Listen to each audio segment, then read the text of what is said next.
We're going to start with my favorite new summertime friend. Um, I had my second rodeo with this welder, this Avenger 140, yesterday. And I'll tell you what, a little fella really impressed me. Now, let me put this down, and we're going to take you back underneath this Franken Ford. Okay, I do have something important to share with you today. Okay, I've got my light here, and I've got a screwdriver because I am the worst cameraman in YouTube's history. Okay. Now, I have light coming down from the top up there, and this is the bushing from that Bilstein shock. You can see it's a Bilstein. And then I rebuilt this mount. I kind of guessed that he hit a stump with this. I told you somebody was stump jumping with this truck. So he's got a little list of stuff that I'm going to give him that he can do himself. He doesn't have to pay me. And like I said, I'm getting a little anxious to get this out of here and get it back to the guy that owns it. That's just a part of the anxiety. Now we have this door off of here, and I'm going to show you guys how to recreate some of this. I'm going to walk you through it once the cab corners and stuff are done. And I got to get on Schmitty's case because, well, I do need some other metal from him. Okay, and this is the way that this stuff goes. It is slow and painful sometimes, even if you're doing it for somebody else. And you can't rush your way through this shit. And then there's somebody made a comment about this spare tire. I will get that up this week. A friend of mine, he said he's coming for the weekend here. So hopefully maybe tomorrow him and I will get that up because the mount is ready. It's really a simple plate that's going to bolt to the spare wheel. And I have it right here. Okay. All right, and that's what I was practicing my welds with the welder. Okay. Because you can make parts. I could not buy these anywhere. The company is out of business that made that lift kit on this truck. So what I did was I took an old bone, took your old stabilizer link, track bar link, whatever you want to call it. I got stuff like that, and I made them. Okay? It equals out to the customer the money they give you anyway. Maybe charge them a few dollars more or whatever. It is getting to be a pain in the ass, but this is the way this stuff goes. But as you can see, everything's getting fixed. This truck has a very high pressure steering system because of the weight of that engine. Remember what it did to those ramps, okay? So you can't drive these. The steering stabilizer system is wiped out of it.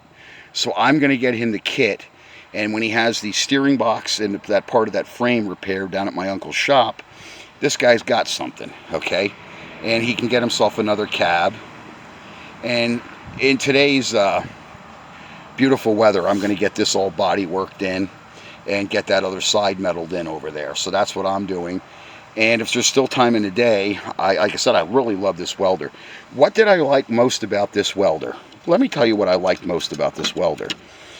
Versus other welders I've used, commercial, stuff the military has, okay? When you touch with your contact tip, it immediately starts welding. It does not push your work away. And part of it is this wire speed is so sensitive that you can dial this thing in perfect, okay? I'm getting my hands. Remember, I'm the worst cameraman with my antique camera here. Everybody says go buy a GoPro. Yeah, you keep that garbage, okay? That is your secret. And I have the voltage. Naturally, you got to have your amperage, voltage, whatever you want to call it. It's got to be up on that machine.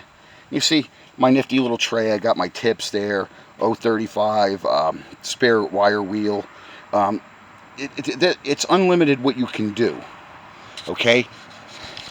If you can imagine it, unlike situations like I have going on, I've got another medical issue where I got hit by lightning the other day.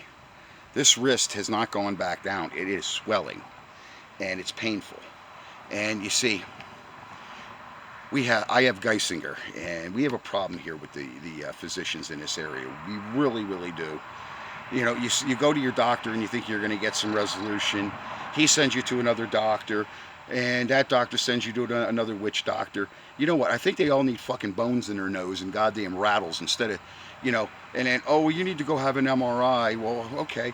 Well, you got to go to Allentown. I mean, I've never been jerked off by a medical system so hard and in incompetency. I'm actually afraid to go. I mean, my primary doctor, he's an old timer like me, and pretty much when he tells you something, you can pretty much believe the guy. Okay, but these other doctors, you know, you go for a problem like this, and then they're going to examine your asshole or something. I really don't understand the medical community today, other than that it is what it is. They're dysfunctional. They really are, and it is painful to an older person that you can't get a resolution in a timely fashion with the medical systems. So I am all full of complaints, but just like whoever piped up to me again when I was talking about those Bilstein shocks being defective, and how do you know? Yeah, well, I have an education. That's how I know, and that's how I shoved it up Mavis's ass with that kid's truck. I'm an engineer. I can tell you what went wrong. I can tell you what's going to happen to go wrong, or what's going to happen if you do this. Okay, it's the reason why I can risk doing things like I do here for people, because I know what I'm doing and I know what I'm talking about. Just like this guy, I told him, I says at some point that thing must have hit a stump, because I found the shards of wood inside the frame. But yeah, he says to me, yeah, the guy that sold it to me told me he hit a stump. Yeah, well, that front mount for that steering stabilizer, I'm probably just going to make the mount for it and put that in a box with the kit, and then he can go down to my uncle's shop and whatever they got to do with that steering box, it's back on the road. And that cab, I mean, that could hold up, you know, 2, 3, 4, 5 more years. I mean, the cab bushings are going, but I have trucks like that, and they're still running, they're still driving. It's all up to the, you know, I would put a cab on. As much money as he has in that thing now, and that engine, brand new transmission, holy cow, he's got a small fortune.